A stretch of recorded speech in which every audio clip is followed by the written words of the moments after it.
Si quieres hacer aplicaciones hoy no necesitas aprender todo el lenguaje, ni memorizar cada línea de código, porque ahora tenemos herramientas como la inteligencia artificial, que pueden escribir código por nosotros, pero eso no te hace programador. Hoy el valor ya no está en escribir código, está en entenderlo, mejorarlo y tomar buenas decisiones, porque puedes generar código en segundos, pero si no entiendes lo que hace, no puedes construir nada real. Por eso, en este curso, no te voy a enseñar Kotlin como teoría, te voy a enseñar lo necesario para construir aplicaciones reales desde cero hasta una aplicación completa, usando herramientas modernas, incluyendo la IA, y en este primer capítulo vamos a ver lo básico, pero no para memorizarlo, sino para entender cómo usarlo cuando construyes tu primera aplicación. Y ahora probablemente te estés preguntando ¿por qué Kotlin? Y es básicamente porque Kotlin es un lenguaje de programación moderno, tipado, estático y orientado a objetos, con una sintaxis muy parecida a lenguajes como Java o C Sharp, así que si ya vienes de alguno de estos, ya tienes gran parte del camino hecho. Pero además Kotlin no se limita solo a Android,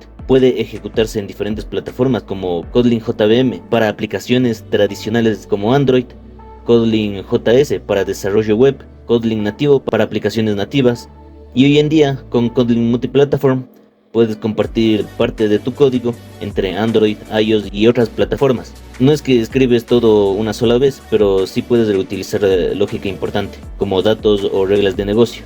Y algo muy importante, es totalmente compatible con Java. Puedes usar código Java en Kotlin y viceversa. Ahora, ¿por qué usar Kotlin para Android? Porque hoy en día es el lenguaje recomendado oficialmente por Google para desarrollo Android nativo. No fue creado por Google, pero sí fue impulsado por ellos y está totalmente integrado en su ecosistema, especialmente con herramientas modernas como Jetpack Compose. Y aquí viene la pregunta importante: ¿es mejor que otros lenguajes? La respuesta es simple, no necesariamente, depende del contexto. Por ejemplo, si quieres una aplicación nativa Android, Kotlin es una de las mejores opciones, porque es rápida, eficiente y está optimizado para este ecosistema. Pero eso no significa que sea mejor que Flutter o React o Native, simplemente cada herramienta tiene su lugar. Y algo importante hoy en día es que puedes preguntarle esto a la IA y te va a dar una respuesta. Pero elegir tecnología no es solo comparar herramientas, depende de muchas cosas: el contexto del proyecto, el presupuesto, tu experiencia como desarrollador, el tipo de aplicaciones que quieras construir, y eso no siempre lo puede entender completamente una IA. La IA te puede ayudar, pero la decisión final sigue siendo tuya. Para este capítulo voy a utilizar Kotlin Playground, pero después usaré Android Studio. Tú puedes utilizar diferentes IDEs como IntelliSense IDEA, Visual Studio Code con una extensión o incluso un editor de texto si tienes compilador. Pero más allá de la herramienta, lo importante es entender lo que estás haciendo, porque si no entiendes las bases, no vas a poder construir nada. Así que vamos a empezar por lo más básico, pero lo más importante: cómo manejar los datos dentro de tu aplicación. Y eso empieza con algo simple: las variables. Imagina que estás creando una aplicación de rutinas. Necesitas guardar información como nombre, repeticiones o tiempo. Ahora vamos a crear una variable llamada id de tipo entero. ¿Cómo se lo hace? Pues primero se pone un prefijo llamado var con el nombre id, luego los dos puntitos, el tipo, que en este caso va a ser entero, que viene con este prefijo que es int, de integer, de entero, con un valor igual a 1, y así básicamente se declara una variable. También podríamos utilizar otro prefijo que es el val. Pero ¿cuál es la diferencia entre var y val? Var es para, como su prefijo lo indica, variables, es decir que puede cambiar su valor, como por ejemplo el id puede pasar a ser un 2 y al imprimirlo no tenemos ningún error, nos da el 2. Pero ¿qué pasaría si usamos val? Lo cambiamos igual y cuando los imprimimos nos da un error que dice val no puede ser reasignado, es decir que con val sería constante. Ahora, continuando, voy a escribir algunos tipos básicos de variables que existen.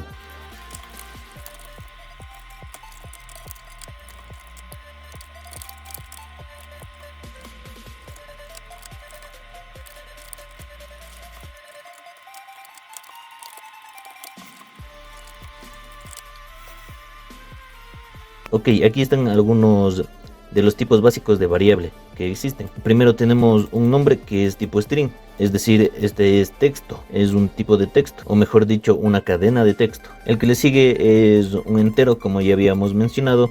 Después el que tenemos es un float. ¿A qué se refiere el tipo flotante? Son para números decimales. Igual que el double, también es para números decimales. Pero ¿cuál es la diferencia entre estos? Pues el float es menos preciso, pero ahorra memoria.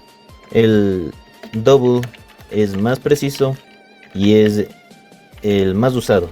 Aquí cabe mencionar algo, y es que en Kotlin la F va al final del número para indicar que se trata de un flotante. Porque si no, ¿qué es lo que pasa? Este error, vamos a verlo a continuación. Por ejemplo, aquí le voy a poner al peso que tenga un valor 2. ¿Qué error nos saldrá? Es el error de tipo, que ya lo vimos anteriormente. Lo trata como si fuera un entero. Pero ¿qué pasaría si es que pusiéramos la F al final de este 2? Lo trata como un decimal y este es el resultado. Pero también pasaría lo mismo si es que ponemos, por ejemplo, 30.5, el mismo que el double de acá. Un error de tipo, lo toma como si fuera un double, pero en realidad es un flotante.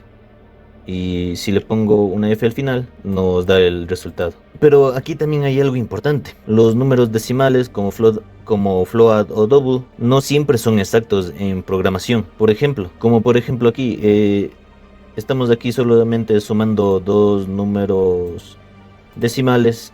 Ahora veamos cuál es el resultado que nos darán. Nos da el resultado 0.30004, que esto no es muy preciso, ya que nos debería dar solamente 0.3, ¿no? Y este tipo de errores han causado problemas reales, especialmente cuando trabajan con dinero. Y esto es importante hoy, porque una IA puede generar código usando float o doubles sin considerar estos detalles. Y si tú no lo entiendes, puedes terminar cometiendo errores sin darte cuenta. Por eso no necesitas memorizar todo esto, pero sí entender cuándo usarlo. Para el dinero no se usan float ni double. Usa tipos con precisión exacta en su lugar, como Big Decimal en Java o en Kotlin. Como por ejemplo aquí con un Big Decimal nos da el resultado 21 cerrados. O podemos probar también con 0.1 y 0.2 del ejemplo anterior para ver cuánto nos da. Y el resultado que nos da es 0.3. Ok, aquí también me dirán que con un flotante también se puede sacar el mismo resultado, ¿no? El resultado correcto, que es 0.3. Sí, aquí sale 0.3, pero aquí te está engañando, porque el float es menos preciso que el double todavía, ya que antes el float redondea para llegar a este resultado. Acá en double te muestra el resultado real, que el resultado real es 0.300004. Hay un tipo de variable que no hemos visto, y es clave para entender lo que viene: un boolean. Un boolean solo puede tener dos valores, true o false, verdadero o falso, y eso es lo que permite que tu aplicación tome decisiones. La variable básicamente se ve así. Así, por ejemplo, esta rutina es válida o no es válida. Solamente se pondría así. Y ahora usamos ese resultado para decidir qué hacer. Pero declarar variables no sirve de mucho si no haces algo con ella, porque en una aplicación los datos cambian y necesitas reaccionar a eso. Y aquí entra algo clave: las decisiones. Imagínate esto: si el gasto es mayor a 0, lo mostramos, si no, no tiene sentido. A esto se le llama condición, y es lo que permite que tu aplicación tome decisiones.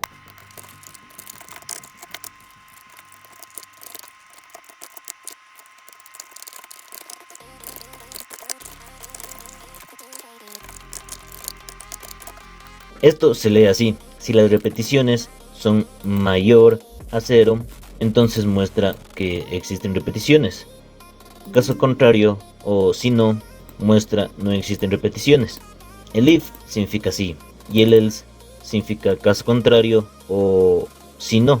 Y así es básicamente como funcionan las condiciones. Y esto está casi en toda aplicación, o en la gran mayoría. Corramos este ejemplo para ver cómo funciona. Como tenemos 0, entonces no existen repeticiones. Pero si es que hubiera aquí una 5, la corremos y existen repeticiones. Pero incluso esto se vuelve difícil de mantener si todo está en un solo lugar. Por eso necesitamos organizar nuestro código. y ahí entran las funciones. Una función es básicamente una forma de agrupar lógica y reutilizarla.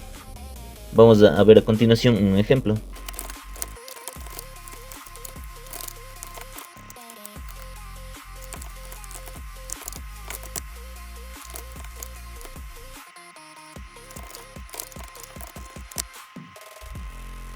Esto es básicamente una función. Incluso todo el código es una función, como pueden ver acá arriba. En este caso hice la función con el nombre validar rutina, y dentro de estos paréntesis vienen los parámetros o lo que yo necesito para ejecutar esta función. En este caso va a ser repeticiones y va a ser de tipo entero. Aquí ponemos el valor que queremos que nos retorne o el valor que necesitamos que nos dé como resultado esta función. A partir de los corchetes podemos escribir todo lo que queremos que haga esta función. En mi caso solo estoy repitiendo esta condición de acá arriba. Decimos entonces que retorne si es que repeticiones son mayores a 0. Entonces, ¿qué creen que nos estará retornando esta función? Para eso podemos imprimir el valor acá y ponemos validar rutina, básicamente el nombre de la función, y ponemos aquí un 0. ¿Qué creen que nos retorna aquí? Pues un false. Aquí, como enviamos el 0, nos retorna un falso, y si cambiamos por ejemplo a 5, nos retorna un verdadero, un true. Entonces, ¿qué pasa con esto? Ahora, si es que queremos otra vez validar si es que hay repeticiones, mayores a 0, solamente pondríamos validar rutina y las repeticiones, y podríamos comprobar si es que esto es verdadero o falso. O en otra condición queremos ocupar esto, como por ejemplo si queremos ingresar más repeticiones, digámoslo así. Entonces cambiamos esta condición por la función, enviamos repeticiones, y aquí podríamos hacer una nueva validación. Como por ejemplo, si es que existen repeticiones, entonces podríamos decir que es válido. Si es que no, entonces no es válido. Ahora entonces probémosle qué es lo que nos da de resultado. Como pueden ver, en el primero dice existen repeticiones, abajo nos da como resultado solamente de la función true, y acá también nos da como resultado es válido. Ahora, ¿qué pasaría si es que repeticiones cambiara antes de llegar a esta función, cambiara su valor a, digamos, otra vez 0? En el primero podemos ver que existen repeticiones, que es igual a 5. Entonces existen repeticiones. Pasamos más abajo y repeticiones cambia su valor a 0. Entonces nos da como resultado false, y acá abajo también como que no es válido. Y ahora, en lugar de repetir lógica, simplemente la reutilizamos, y esto que parece simple es clave para lo que viene, porque en desarrollo moderno no construyes todo desde cero, construyes sobre cosas que ya existen, y una de esas cosas es Jetpack Compose, donde literalmente todos son funciones. Pero aquí es donde todo cambia, porque ya no vas a imprimir texto en consola, vas a construir interfaces reales, pantallas, botones, interacciones, y ahí es donde la mayoría se pierde, pero tú no, porque en el siguiente capítulo vamos a usar todo esto para crear tu primera interfaz, paso a paso con Jetpack Compose. No hemos visto todo Kotlin y no necesitas hacerlo, porque lo importante es saber usar lo básico para construir algo real.